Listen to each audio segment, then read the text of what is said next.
Heading എഴുതാൻ ധൈര്യമുണ്ടെങ്കിൽ ഇത് കേന്ദ്ര ഗവൺമെന്റ് തരേണ്ടുന്ന 2 ലക്ഷത്തിലധികം കോടി രൂപ കേരളത്തിന് അനുവദിച്ചാൽ 2500 എന്ന് പറഞ്ഞ വാഗ്ദാനം 2500 അല്ല 3000 ആക്കി വർദ്ധിപ്പിക്കുന്ന എഴുത്.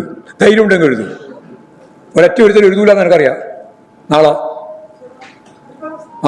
വെല്ലുവിളിച്ചിട്ട് ഞാൻ പറയുന്നത് ധൈര്യത്തോടുകൂടി നിങ്ങൾ എഴുതുന്നാല് അല്ലെങ്കിൽ നിങ്ങൾ പറ. ടി വി വെച്ചാൽ നോക്കാം. ടി വി വെച്ചാൽ നോക്കാം നോക്കാം വരട്ടെ കാര്യം.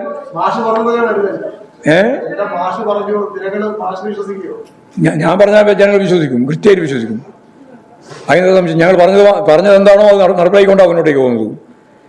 ഞാൻ ഈ പറഞ്ഞതും വളരെ കറക്റ്റാണ്. 2 ലക്ഷം കോടി രൂപ കേന്ദ്ര ഗവൺമെന്റ് കേരളത്തിന് തരേണ്ടുന്നത് ഉപരോധം മാറ്റി ആ 2 ലക്ഷം കോടി രൂപ ഞങ്ങൾക്ക് തന്നാൽ കർഷക തൊഴിലാളി ഉൾപ്പെടെയുള്ള ഈ അവശത അനുഭവിക്കുന്ന ജനങ്ങൾക്ക് 2000 രൂപ ഇപ്പോൾ കൊടുത്തത് 2500 രൂപ കൊടുക്കുമെന്ന് ഞങ്ങൾ പറഞ്ഞത് അധികരിച്ച് 3000 രൂപ കൊടുക്കും.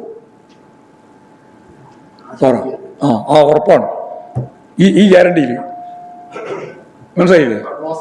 ഈ ക്ലോസിന് അതിന് കാരണം ഞങ്ങൾ ഗവൺമെന്റ് എന്ന് പറയുന്നതും ഇടതുപക്ഷ ജനാധിപത്യ മുന്നണി എന്ന് പറയുന്നതും പാവപ്പെട്ട ജനങ്ങൾക്ക് വേണ്ടിയിട്ട് അവരുടെ ജീവിതത്തെ മുന്നോട്ടേക്ക് നയിക്കാൻ വേണ്ടിയിട്ടല്ലേ. അല്ലാണ്ട് വേറെന്താ വ്യത്യാസം? ഇവർക്ക് വേണ്ടിയിട്ടാണ്, ഈ ജനവിഭാഗങ്ങൾക്ക് വേണ്ടിയിട്ടാണ്. ഈ സ്ത്രീകൾക്ക് 35 വയസ്സ് മുതൽ 60 വയസ്സ് വരെയുള്ളവർക്ക് കൊടുക്കില്ലേ 1000 രൂപ പ്രകാരം. 5 ലക്ഷം ചെറുപ്പക്കാർക്ക് 18 വയസ്സ് കഴിഞ്ഞ് അവരിപ്പോ ഉദ്യോഗം, അതായത് +2 കഴിഞ്ഞു, IT കഴിഞ്ഞു, പോളിടെക്നിക്ക് കഴിഞ്ഞു, എഞ്ചിനീയറിംഗ് കോളേജ് കഴിഞ്ഞു, ഡിഗ്രി കഴിഞ്ഞു, അങ്ങനെ കഴിഞ്ഞ് ജോലിക്ക് വേണ്ടി കാത്തിരിക്കുകയാണ്. അപ്പോൾ ജോലിക്ക് വേണ്ടി കാത്തിരിക്കുകയല്ല വേണ്ട, ജോലിക്ക് വേണ്ടി പുതിയ തരത്തിൽ പഠിക്കണം. നമ്മുടെ ഏറ്റവും ലോകത്തിന് ആവശ്യമുള്ള എന്താണോ അത് മനസ്സിലാക്കിയിട്ട് സ്കില്ല് നേടണം. അപ്പോൾ അതിന് വേണ്ടി കൂടി 1000 രൂപ ഗവൺമെന്റ് കൊടുക്കുകയാണ്. എത്ര? 5 ലക്ഷം ആൾക്ക് കൊടുക്കുകയാണ്. 5 ലക്ഷം യുവാക്കൾക്ക് കൊടുക്കുകയാണ്, ഡിഗ്രി കഴിഞ്ഞവർക്ക്. അതുപോലെ തന്നെ ഞാൻ ഈ പറഞ്ഞ IT, പോളിടെക്നിക് എല്ലാം കഴിഞ്ഞവർക്ക് കൊടുക്കാൻ പോവാണ്. ഈ നവംബർ 1-ാം തീയതി മുതൽ നടപ്പിലാക്കാൻ പോവാണ്. 5 ലക്ഷം ചെറുപ്പക്കാർ. മടിയന്മാരൊന്നാവില്ല, അവർ നല്ല ഊർജ്ജസ്വലരായിട്ട് മാറും. അവർക്ക് തൊഴിൽ കിട്ടും. കാരണം എന്താണെന്ന് വെച്ചാൽ ഈ MA MS ഡിഗ്രി കൊണ്ട് മാത്രം കിട്ടില്ല. പലർക്കും കിട്ടണമെങ്കിൽ എന്ത് വേണം? അവർക്ക് സ്കില്ല് വേണം. ആ സ്കിൽ പരിശീലിപ്പിക്കണം. അത് 3 മാസം മതി, ചിലപ്പോൾ 6 മാസം മതി. അപ്പോഴേക്ക് അവർക്ക് ജോലി കിട്ടും. സ്വാഭാവികമായിട്ടും അങ്ങനെയുള്ള 5 ലക്ഷം ആളുകളെയാണ് ഈ ഗവൺമെന്റ് കണ്ടെത്തി. ആരും പറഞ്ഞതല്ല ഇത്. സത്യം പറഞ്ഞാൽ ഗവൺമെന്റിന്റെ ഒരു പുതിയ കാഴ്ചപ്പാടാണ്. ജോലി എങ്ങനെയാണ് കൊടുക്കാനാകുക?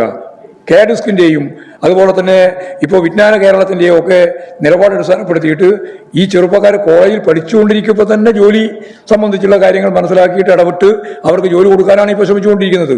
1 ലക്ഷം ആളുകൾക്ക് ജോലി കൊടുക്കാനുള്ള സംവിധാനമാണ് ഇപ്പോൾ ഉണ്ടാക്കിയിട്ടുള്ളത്. അതിന്റെ ഭാഗമായിട്ടാണ് അവരെ സഹായിക്കാൻ ഇപ്പോൾ 5 ലക്ഷം ആളുകൾക്ക് കൊടുക്കാൻ തീരുമാനിച്ച ഈ പറയുന്ന പണം.